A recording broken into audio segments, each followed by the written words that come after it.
Ladies and gentlemen, we have seen a surprising referendum result in the United Kingdom when on June 23rd, a majority of 51.9% was in favor of leaving the European Union.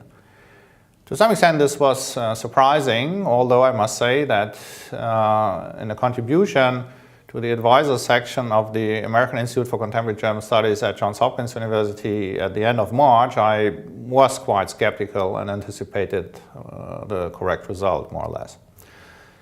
So, to some extent, of course, it's absolutely true we should respect the voters, that's clear. On the other hand, one has to ask, did the Cameron government provide adequate information to private households? And the answer is no. The fact is that on June 23rd, there was a majority voting based on very poor information on the consequences of Brexit.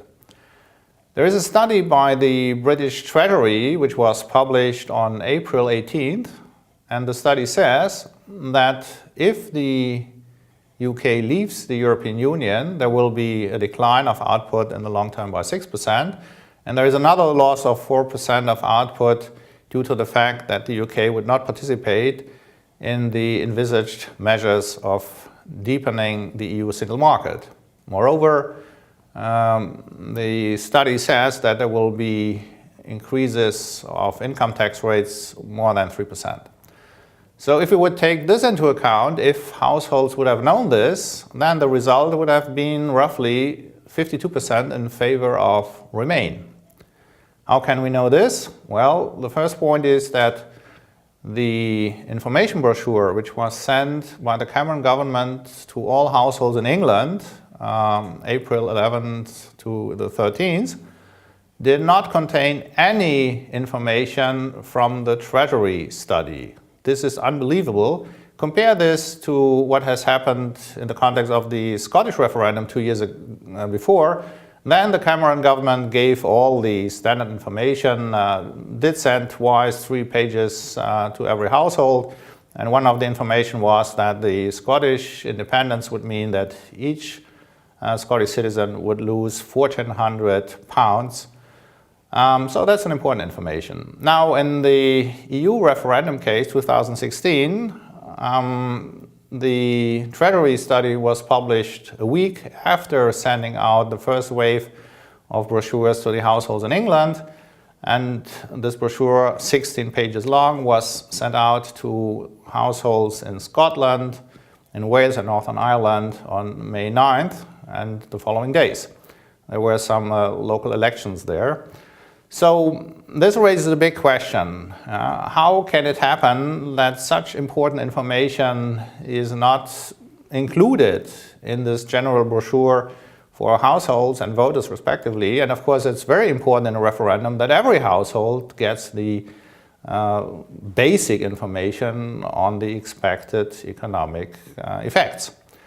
So if we take a look at the classical study of Bruno Frey and Friedrich Schneider in the Economic Journal in 1978 and the subsequent more recent studies, the basic finding is that 1% increase in growth of disposable income brings an increase of government popularity by 0.8 percentage points. So roughly what we can conclude from this is that if households had been adequately informed, had gotten the minimum information that a voter should expect to get in Britain, well then the result would have been 52.1% in favor of Remain. Now you might argue that maybe the circumstances of a referendum are a little bit different than from normal national elections or so. Well, that might be true. But on the other hand, we clearly can say that there has been a massive information blunder in London. This is unfair to the British voters, but it's also unfair to its EU 27 partners. So I think without a second referendum, we will not know what really is the majority decision of British voters in an environment where they have the minimum information they should have. In my book, which will be published at the beginning of 2017 in an English edition, the German edition already is published in November. Well, in this book, entitled An Accidental Brexit, I have highlighted these and other questions, and I think one should be very careful in studying the details of the referendum process and, of course, also the crucial implications for the UK, for Europe and the world economy if there really would be a Brexit.